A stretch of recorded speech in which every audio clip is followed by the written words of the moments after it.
First year, Northlake Christian coach James Willis takes over a Northlake Christian football team. Coach, I guess my first question, we kind of just talked about this before we started this interview. How much did you have to tear it down to rebuild?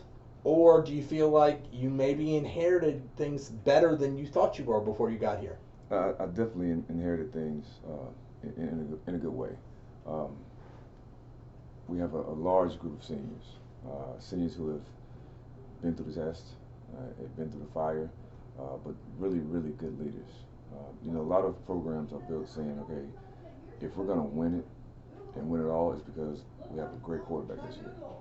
Well, if we're going to win it all, it's going to be because of our senior class. Very strong group, both in the weight room and off the field, which is very important because no matter what, I don't care how good your quarterback is, I don't care how good your running back is, if you don't have a strong foundation of your culture and what you're trying to establish, it's not going to work anyway. How much of this, for the last 2 years, this team has struggled in terms of wins and losses? When you came in, was it a let's use this as motivation, or is it a washing your hands, I'm here, new administration, everybody's got a fresh start?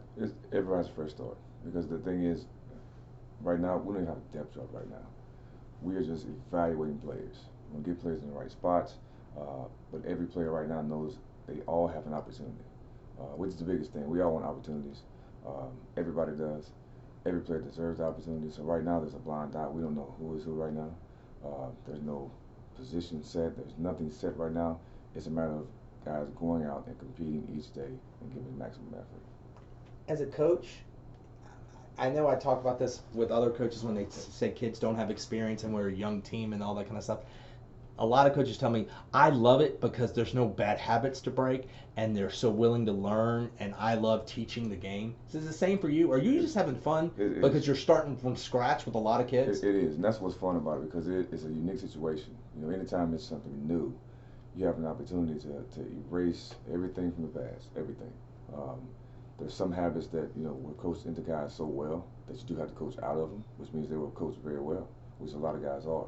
But the whole sense of the new atmosphere, the new culture, new ideas, new schemes, all those things the kids get excited about. So you feed off of that.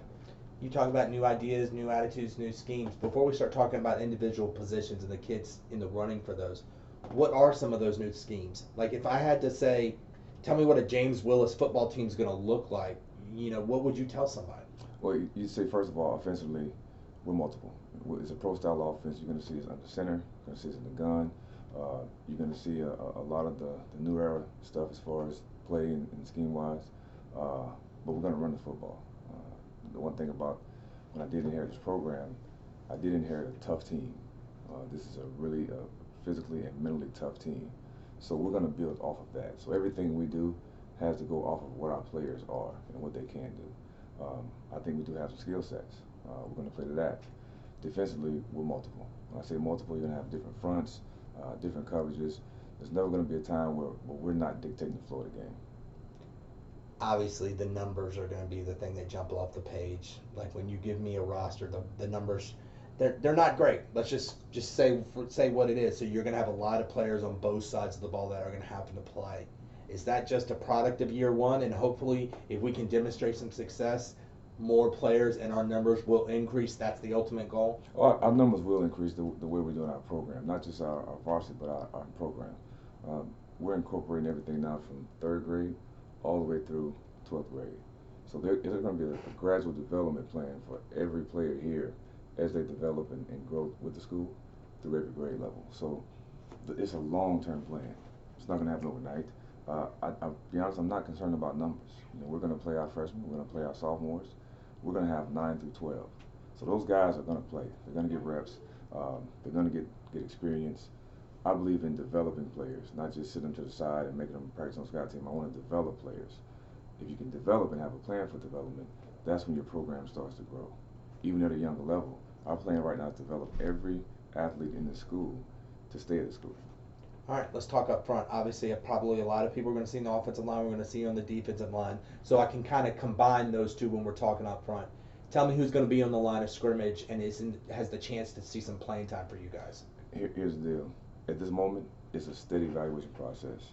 We are still milling through it. We are still giving every player an opportunity. There, of course, there's usual names. You know, you got Kobe Thrasher, he's going to be there. Lazarus is going to be there. We have a lot of guys who have been a staple of the line over the past couple of years. They're going to be there. We have some young guys now who also will be pushing for some competition. Some young guys like who? I would say Nathan Mitchell, he's one. Kieran Ross, he's one. We have a lot of guys that right now are still developing, that we have a plan for, not to throw it right in the game, but to get them developing and get them moving so they can be able to compete at a high level in this league. All right, let's talk about the quarterback position. Some of the guys that I mean, obviously there's no spot. I get the impression, and you're telling me here, there's no spot where this guy is our guy, and none of that kind of stuff. No. But tell me some of the people that are going to get some time under center. And would you like to ideally have a guy, or are you okay with if 2 or 3 guys fit different things that we're doing going like that? Obviously, you like to have the guy. Everybody would like to have the guy because you want your quarterback to be the leader of the team. You want to be the leader of the offense. You want him to feel comfortable at and know who he is and be confident in that. We have some guys. I mean, at least about 5 guys that right now we're giving time to get under center, get some snaps, get some reps, to see how they look and how they feel. Like who? Gabe Smith is one. He's a young guy, and you know what? Just over the last 2 days, you've seen his technique and his skill development kind of take off a little bit. We've got Jaden McCall. We have Tristan Austin who transferred in. We have a lot of guys that are working right now in this spot right now. One who's been here that never played quarterback was Peyton Abbey. He's showing some great strides at quarterback. And we still have a long time to go to actually find out who that guy is. But I like the fact that we have people to line up back there that can throw the ball. Same question really at running back. Northlake Christian is known for there's never been a bell cow. There's never been a 40 carry a guy kind of thing, like a Devin Brumfield kind of guy. Is that the same approach for you guys? I want to have 3 or 4 different guys that can bring different talents in the backfield, and who are those guys going to be? I'll tell you what we've done so far, and it's been a beautiful process. We've gone out and we've had quarterbacks with skill guys. Skill guys meaning receivers, running backs, tight ends. Anybody who's a skill position has been lining up and running every route at receiver, every route at tight end, every route at running back. What you see is we have a lot of skill on our field. At this moment right now, everybody we have in that skill category can line up in any spot, run every route, and you wouldn't miss a beat. Some of those guys. Some of those guys being Christian Weaver, he's one. Look at Andrew Bechting, Lane Gross, Cameron Weedeye. We have a lot of them, and here again, some that just showed up out of nowhere. Joshua DeJohn, he just showed up saying one day, I think I want to play football, and you know what? It turned out to be a good thing for him. Day-to-day evaluation, day-by-day work and grind. The kids are starting to figure it out. There's nobody that's set in stone, but we have some that we have an idea about. I look at Michael Swan and the things he went through last season as far as having to play so many different positions, which is, you can tell, is a good thing because he's a good player, he's a leader. Justin Diggs, I see guys like that. I see our team feeding off of like their energy. So those things that are important that we have to keep building upon.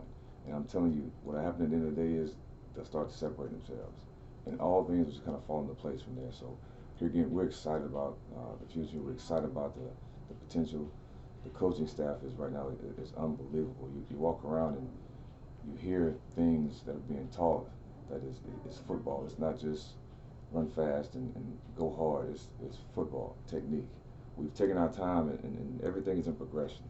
We haven't jumped right into the playbook and started teaching all kinds of plays. We have things in, but we're focusing on making sure we're developing that skill set, change of direction, agilities, our takeoff, our explosion. You focus on those things, everything else will fall right into place. You can't skip step A to get to step Z. You have to take one step at a time. Obviously, the skill guys are probably that's your secondary, just because your numbers get set. So wrapping up your team, let's talk about some of the people that you see in your linebacking core that maybe don't have to play a lot offensively and maybe can concentrate there. Some of your linebackers, who's there for you? I mean, I see guys like Bailey DeSalis. I see Justin Diggs. I see Michael Swan. There are a few more I know will end up moving to that spot. Because here again, with us being a multiple defense, we can plug anybody into any spot and still keep on moving without changing the defense, without changing what we do. Our defense is almost kind of like a West Coast offense. So it's always going to depend on who we're playing, what the matchups are, to create the best situation for us to win that particular game. This is going to come out weird, so I apologize in advance. You obviously want to win every game you play. That no coach, you wouldn't be in this profession if you weren't trying to do it. But how much are you taking this year one of, we're installing, and I'm here for the long haul, and I'm here for the 2028 season, when the third graders are coming through your system and stuff. How much of this is just that you said you can't go to step Z from step A? It's going to be a process. We're going to take our lumps. We're going to have some bumps in the road. How much are you just using this season of, let's install it, let's get them understanding what we're trying to do, and let's just continue to build the upwardness of the program? Well, I see that happening day one of training camp. Because our goal, our plan is to build, to kick off, to win the championship. So the long-term things will happen if we do the right things right now. Here again, so I'm not going to sacrifice the seniors last year of playing football for the sake of what's going to happen 10 years down the road. We're building a program, but we're going to build a program based upon the things we do now. And we're instilling that culture in them. We're instilling our installations, as you say. We're teaching them what to do and how to do it. Those things will be seen later down the road from what we do now. So it's all about now. It really is. Last question, or second to last question, sorry, the 2019 schedule. Coach Agresta, your predecessor, set this up. I mean, you have some winnable games. No disrespect to your opponents, but there's some winnable games. Your overall thoughts, really, on the 2019 schedule? I don't know a thing about any of these teams. Every week, I don't care where we're playing, I don't care what level you're playing at, you'll get to know your opponents as you come. We'll do our off-season study and our research, and we'll get to know them, but the most important opponent right now are ourselves. We've got to learn who we are. We've got to develop our people, our kids, develop our scheme, our technique. We take care of ourselves. That becomes irrelevant until it matters. My last question, and I've asked every single coach who we've done this video with. I'm not going to ask you about wins and losses because, weird things can happen. Injuries, transfers, just weird stuff. Weird stuff can happen in a football season. But what's your gut telling you? From what you've seen so far, the 2019 Wolverines, what's your gut telling you that this team is capable of doing this year? Winning games in the fourth quarter. I see that. We're capable of winning games in the fourth quarter. Our plan is to set us up to where, in the fourth quarter, it's up to us who wins or loses at the end of the day. So however many games on that schedule, we're going to have to win each and every one of them. And you can do it in the fourth quarter. And we can do it in the fourth quarter.